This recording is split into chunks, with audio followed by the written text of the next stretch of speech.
Do I just let you steal? Let's check this shit out.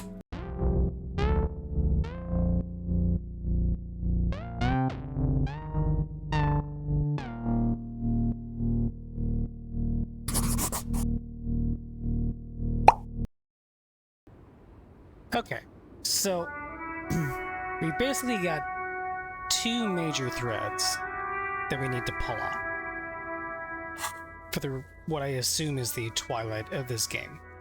The stuff with the church, and so we have to help Egghead with the beat. I don't know if we've done what we need to do to figure that out, or so the other one is this one, making Titus give up Ruby's location. Those are the two major threats, and that also, I don't know if I've done everything that's necessary to solve that. We also have to get ourselves organized, which we can do. That's like a secondary thread. And then there's whatever the hell this is.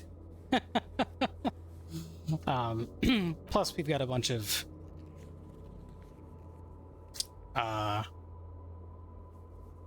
really random things that we could do here. That godly interfacing thing is probably what we need to do for the church thread. Like we just put on this this thought. We got a new one that we could think of, the motorway south. But that reveals more stuff to us. Unlocks some Torix white checks and reveals Arno Van Eyck gig posters in the world. So that stuff get added to our map.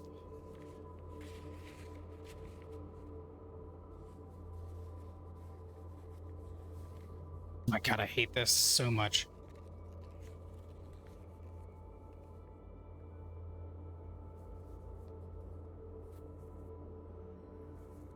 I don't think so. No, so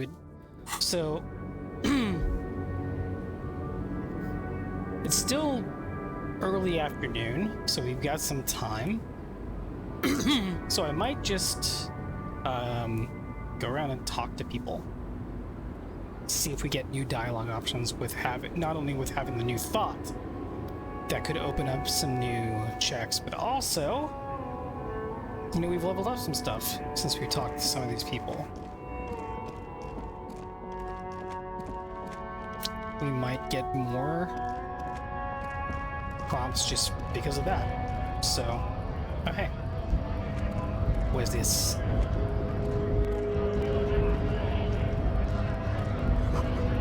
Oh, that you didn't catch this graffiti earlier. Van Eyck Overdrive, it says.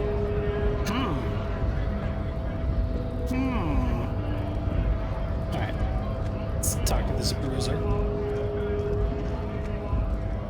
Right to work! Right to work! Shame on you!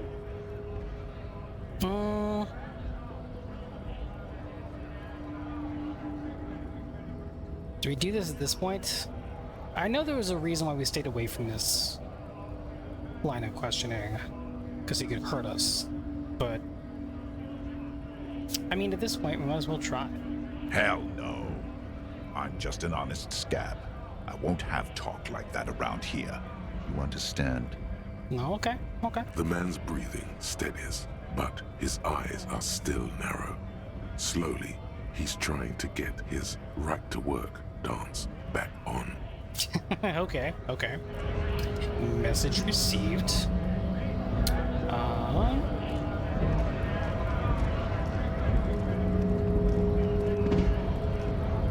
Yeah, I guess we can talk to Mariana. Hola, Wandering Man. How can I help you now? Interesting.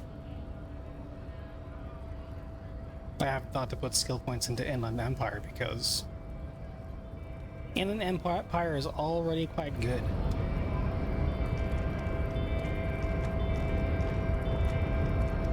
Let's see if Measurehead and company have anything additional for us.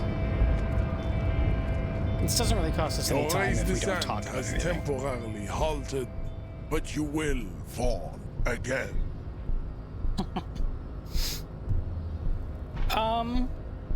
God, I wonder what happens if we do this. Ask what kind of races there are first. Ooh. Classification is core to this stuff. Measurehead, I am new to this world. Help me understand its races. I need to know what kind of different races are there. Do you? The lieutenant looks at you.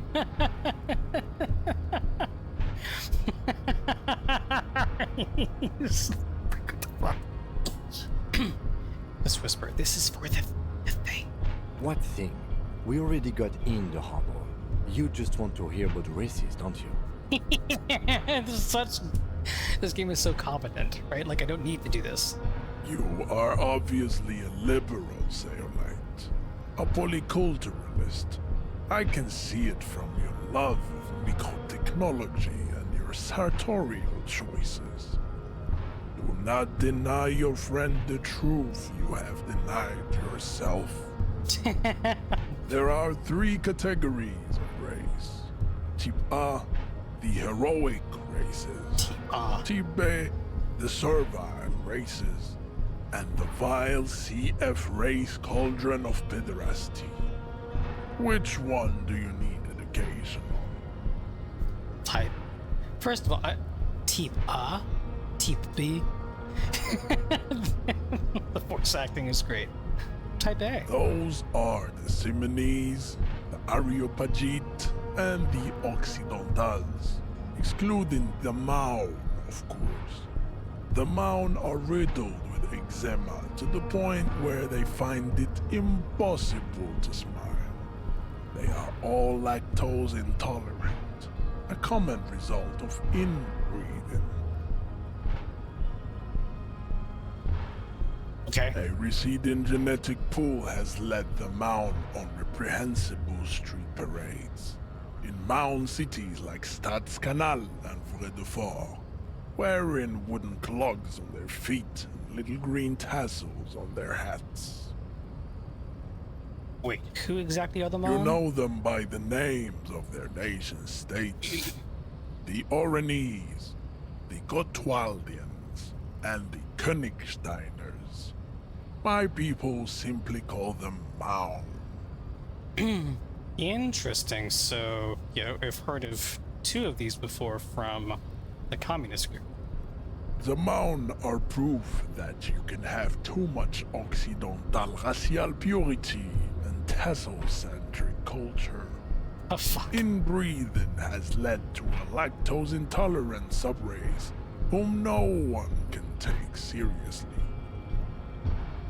This is the first time I've ever heard the idea that lactose intolerance is linked to inbreeding. Okay, got it. Who are Type A then, in your view? Vespertines and Messenians of Vesper and Messina, the ancient Meteorans of Meteo by the golden Pisantic Sea, the Suren of Sur-la-Clé, and even the North Königsteiners, all have Type A race propensities. Type A. The other large Mondial civilization, the Mesk, are too yellow and oleaginous to count as a heroic race. True, they are violent and expansionist, but they have a glandular problem. He draws his finger across his face. Overproduction of sebum.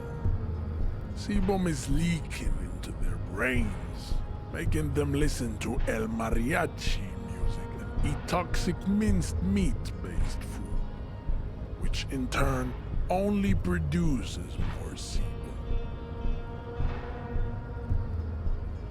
It's amazing that I or anybody else ever took him seriously. And who are the Seminese and the Arabites in As this? proven by the Maun and the Mesk, Occidental type A is in retrograde. The Seminoles and the Areopagites are on the ascent. Continue receiving wisdom. And the Seminoles are... The indigenous people of this, the Insulindian archipelago. The Seminoles inhabit the southern islands. I am Seminoles, from the stock of Ulmuir on Ile de Fantôme. And the Areopagites? The Areopagites are the master race of the Ile-Maran deserts. The Seminoles are descendants of the Areopagites. We came here during a heroic migration from Ile-Maran to Ansuland, thousands of years before the lactose-intolerant Maun Reden Occidentals discovered this place. So you can't be a master race if you can't drink milk. Okay. What's the difference between the Seminoles and the Areopagites? The Areopagites are sleek, long-headed. The Seminoles are powerful, mesomorphic. The former is an immutable progenitor, unchanged since the Super Isola of Pericarnassus. Ancient brains rest in their slender skulls. He falls silent, contemplating the beauty and the mystery. The latter is perfected and adapting. Together they form the Semeno-Areopagite, or Simeopagite super race. That is all. There are no more type A races in the world. Nature was not capable of more. Okay. Type B. Type B are the Type B. unheroic races, amorphous non-competitors of the great race.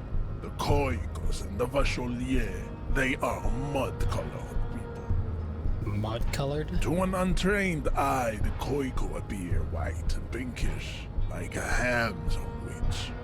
But look into their eyes and you will see. They are of an distinct muddy color, and so is their skin. Unhealthy, sweaty, and ashen. I can't believe someone decided to write this. Pinkness is a racial quality that has to be earned through centuries of advanced ballistic warfare and cultural domination that the Grad people have undergone for drinking alcohol and smoking the degenerate tobacco herb and for eating potato. Okay, so to be a type A race, you need to drink milk and not drink alcohol or smoke or eat potatoes.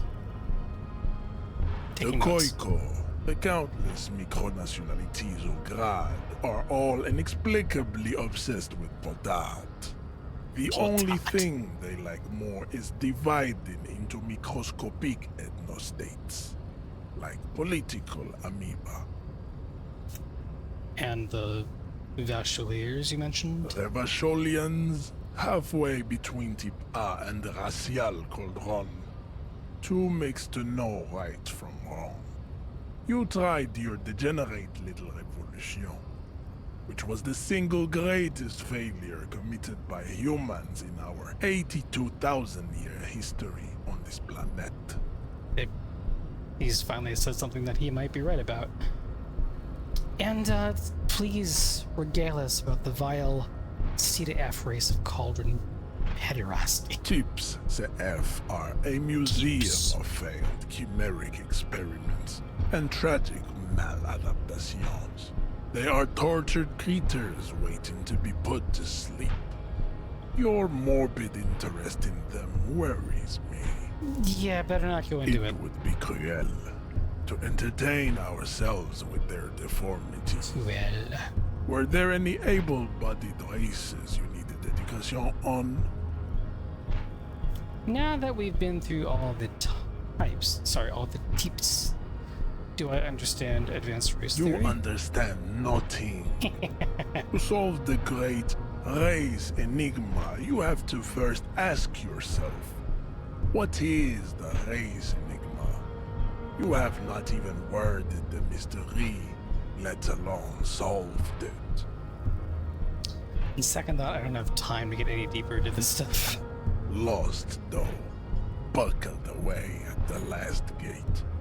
This is why your haplogroup will never rise from the ashes. Now, I need to luxuriate in the private company of my bay. Leave me. I cannot possibly imagine what else we have to discuss, Tipere Vasholian. Your love for disco music and venereal disease? We could probably have long discussions about both of those things. Okay, that was a thing that happened. Let's go back into the harbor, I suppose. If you're feeling like the past episode and this one, I'm grasping at straws, you're correct. Like, I'm just trying to do things to uncover new stuff in the world and also try to make it so that I can actually finish those two big threads I was talking about earlier. Here, let me go this way. I can zoom out farther. Haha.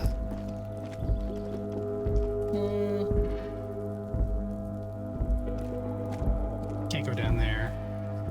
There's probably nothing to get in here, right? This is the watchman's booth. The name on the door reads, Rene Arnaud. Rene left his uniform neatly folded on the table.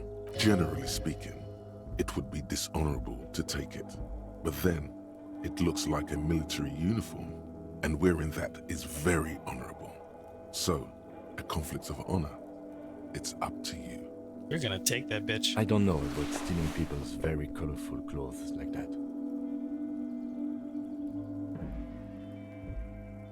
This is gonna take my shit to the next level. Fantastic. Try not to wear it with other similarly colorful clothes, okay?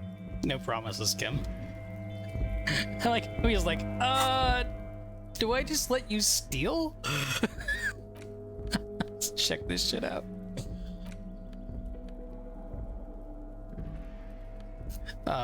The beautifully adorned jacket of the Royal Carabiners has 3 stars on its shoulders and the word Capitaine written on the chest. Neatly patched here and there, it's impossible not to feel love for the fatherland when you wear it. +1 to reaction speed. Vigilance! These pants are made from a synthetic lightweight fiber and designed to let the Carabiners' legs and groin breathe. Red stripes are there to inspire courage, while the golden stripe symbolizes patriotic flame in the wearer's heart. See, I see.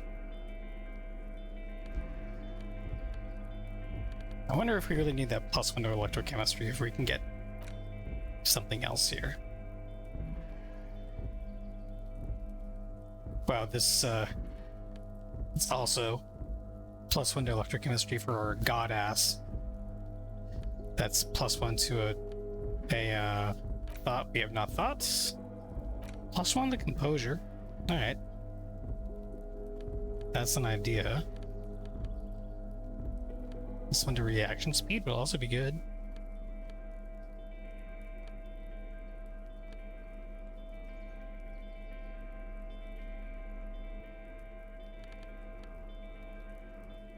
Yeah, we'll do reaction speed. Can't really see the pants much thanks to our coat, but it's fine. Cool, that turned out to be more fruitful than I expected.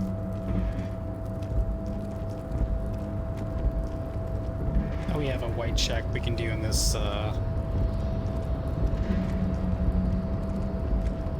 this container, which we will fail. More than You're likely. back before the cargo container. Its draw has not lessened since you were last here. If anything, it seems to have grown slightly. I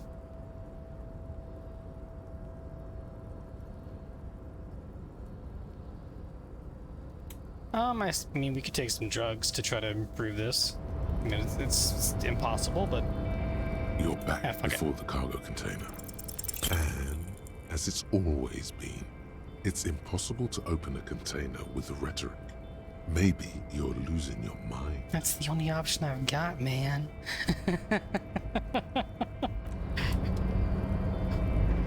was totally worth the try. Right? Right? I don't know if we're gonna go all the way to talking to Everard. I'm gonna just talk to this little minion out here again. Oh, hey, mister. I Easy. knew you'd be back to talk with old Leo here. Yes, I did. It's like Lady Larice said when she opened a bathhouse in the basement of my apartment building. They can only get so far before they're aching to get back. And lots of folk really did keep coming back. Leo, in the future, can we keep this greeting shorter? Sure, mister. Absolutely. I'm always willing to help out nice fellows such as yourself. He smiles his disarming smile and looks you deep in the eye. Where is everyone? The harbor is empty. Oh, most of the guys are down at the gates, keeping the scabs from coming in. He leans in with a confidential look. We're on a strike. The whole union is. You don't have to work when you're on strike. Ha! We haven't worked for 2 months now. So no one is working? Not everyone is down there, of course. Mr. Everard is in his office, where he always is. And Jean-Luc is guarding the gate. He pauses to think. But Titus and his boys got into some drunken trouble and Everard sent them on a nice vacation. For a week or so. He stops, but seems eager to tell you more. What trouble did Titus and his friends get into? He asks, as though he doesn't know. Oh, I'm not really supposed to talk about that. That's union business. He smiles and leans closer. Him and his boys stirred up something in town. Probably drank too much and got into a fight or something. I heard Mr. Everett telling them to take some time off. This guy is cute. Don't go all bad cop on this simple, friendly fellow.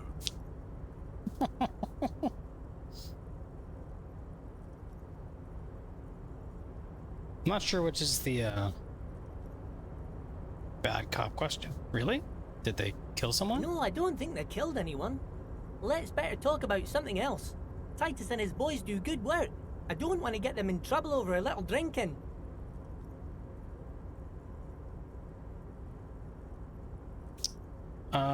Leo, you seem to know everyone around here. I want to ask about somebody. Mr. Everett doesn't really want me to talk to people about union guys.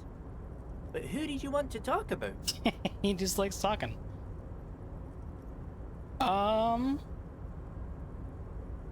Tell me about, Titus. Oh, Titus is a longshoreman through and through. He was born on a boat, they say. His veins are probably filled with salt water, I tell you. Nice, friendly sort, old Titus is. Yeah, real teddy bear. Tell me about... What is he gonna say about Measurehead? Whoa, he's really something. He doesn't talk much to me usually, but when he does, I don't really understand most of what he's saying. Actually, I don't think he would like me running my mouth about him like that. Probably not. Once he said he's a dragon to this mob fellow who came picking a fight with some union men.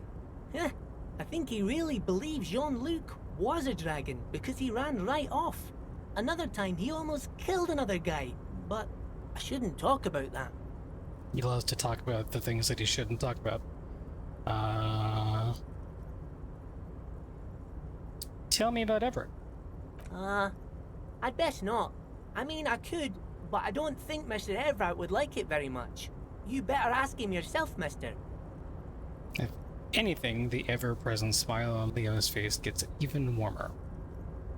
Tell me about this Edgar guy you keep mentioning. Mr. Edgar is Mr. Everett's brother. He looks a bit younger, he does, but a very smart fellow. I'm not Very smart run into fellow this guy. indeed. He's away on some union business. Oh. Not even in Revershaw, they say.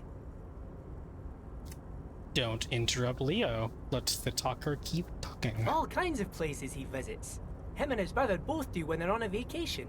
Right now, it's Mr. Everett's turn to look after the union. But last year he spent a whole winter in South Africa. Left with the first autumn rains and didn't come back before the trees were green again. So we probably won't get to meet Edgar at all. Tell me about Rene. The night guard. Ooh, he's a peculiar fellow. He's the strong, silent type, you could say. Hmm. We talk all the time, but I don't really know much about him. He plays petanque with my old human studies teacher, Mr. Martin, down at the plaza. I think he's the only fellow who actually knows old Rene. They lived on the same street their entire lives, even dated the same girl on and off for as long as I can remember. Strange fellows. Mr. Martin was always real nice to me in school. I remember once. Hold up, Gaston was your human studies teacher? Mr. Martin, yes. Don't really remember much about him. I was just a boy back then. I'll take the, experience. How about Mañana? He's a union man through and through. Good guy. He's very calm, laid back, doesn't do much, talks to Everard sometimes. Uh-huh. Honestly, I don't know what he does for us, but it must be important because everybody likes him. Yes, they do. I think that's what he does. He makes everyone feel a little better. Oh, what a nice job description. Oil for the wheels. Much needed in stressful times like these. Let's talk about something else. Sure, mister. What can Leo do for you? The expression on his wrinkled face says, I really want to help you. But no, nothing else. Okay. I really didn't think that all of that would be fruitful, but it was... I guess it was worth trying. I do want to keep an eye on the time, because before it gets too late in the day, I am just going to start talking to Titus to see if we've gotten far enough in our pursuit for him to spill where Ruby is. No. Without clicking the door would be faster, but no. They just walk.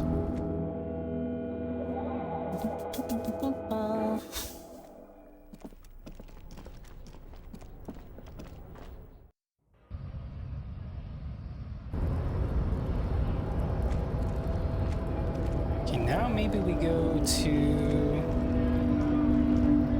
the Whirling. Actually, you know what? Let's stop in the freight, because we might have picked up some bottles that I forgot to turn in. May as well try, right? Then we can annoy the cashier some more. The tear machine stands in the corner. A sign says, 1 bottle equals 10 cents. Okay, I don't have any. It's good to have. Is this about the questions again? Because I don't really know anything. She puts down the magazine. Alright, never mind. Never mind. Again, like, I'm just going around talking to people because we got that thought that might open up some new checks. So I'm assuming the checks are going to be in dialogue because that's usually where they are. We'll go into the Whirling in a second. I know that, what's his name, Gaston, Mr. Martin is right here. Maybe we get more from him. Officer, care to play a game with the lonely old man? Actually, never mind. Wouldn't be the same. Where's Rene? The prick is gone.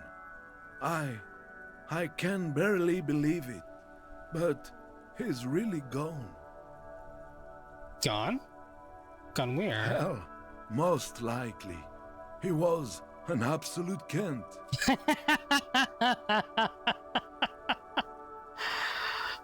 How did he die exactly? His hungry little heart finally gave out. The dock workers found him in the guard booth this morning.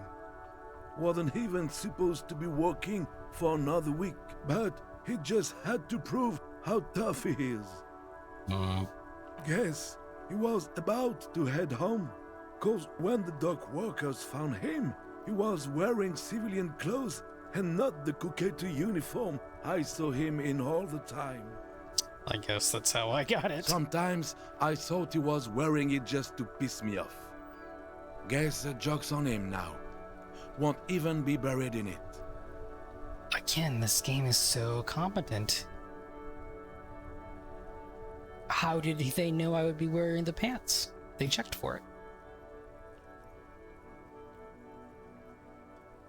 Do you know what happened to his medals? I took them for myself. Took them to remember that old cunt. Nobody knew him better than I did. And I want to remember that old cunt by something. That's fair. I offer my sincere condolences, like the sorry cop that I am. Yes, we are both very sorry for your loss. It is what it is. Part of life, really. But to know someone for 79 years, then one day they're just gone. Yeah. I just don't know anymore.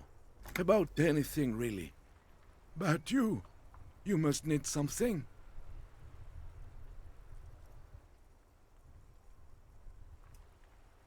Too bad Rene is gone. I was hoping to ask him about Maybells. Rene wasn't really what you'd call a botanist, officer. And believe me, he didn't like Insulindian lilies. Wait, Insulindian lilies? That's their old name, dating back to the time of kings and crests, and all that other stuff he loved so much. Why didn't he like them? There were many reasons, but mostly it was the communals. They called them the Bells of Revolution. A sad smile passes on his face. I guess in the end, the Insulindian lilies were just another piece of the whole Insulinde. The royalists had to surrender to the Mazovian insurgents. It doesn't really matter anymore. But you feel the dried flower in your hand somehow still does matter, although not to this sad old man. I want to go over a few more things about Rene, if that's okay. Yes? What about Rene? Actually, no. No. I guess we can do this. Was he really that bad? I repeat, an absolute cunt. Even his old army buddies didn't want him around. He was like an old viper. So you're like the Dr. Wilson to his Dr. House. Okay. The only people who could stand to be around him were Jenny and me. She saw something in him when we were just kids, and she never lost sight of it. And I thought if the most beautiful being in the world can love him, then there must be something worth holding on to. Did you love him? We've hated each other our entire lives. So much, in fact, that... He falls silent and looks at you. Eyes filling up with tears. Yes, I loved that angry prick. He didn't deserve it, but I did. You know what his last words to me were? Let's just let him tell it. Tell me. In Guillaume's time, you'd have been shot without trial. That's what he said to me. He lived a cunt, and he died a cunt. Let's leave it at that. He died as he lived. Yes, we are both very sorry for your loss. It is what it is. I just don't know anymore. About anything, really. Well, okay. Triggered an autosave, though. It's interesting. Alright, you know what? I'm gonna go in the bookstore first. We're gonna talk to Placence and her daughter, maybe. And then we'll go into the whirling, because we'll probably end this little trip around by talking to Titus. What's up, Annette? Hi, Ace Detective. Are you here for more books? Nothing we can talk to her about. Okay.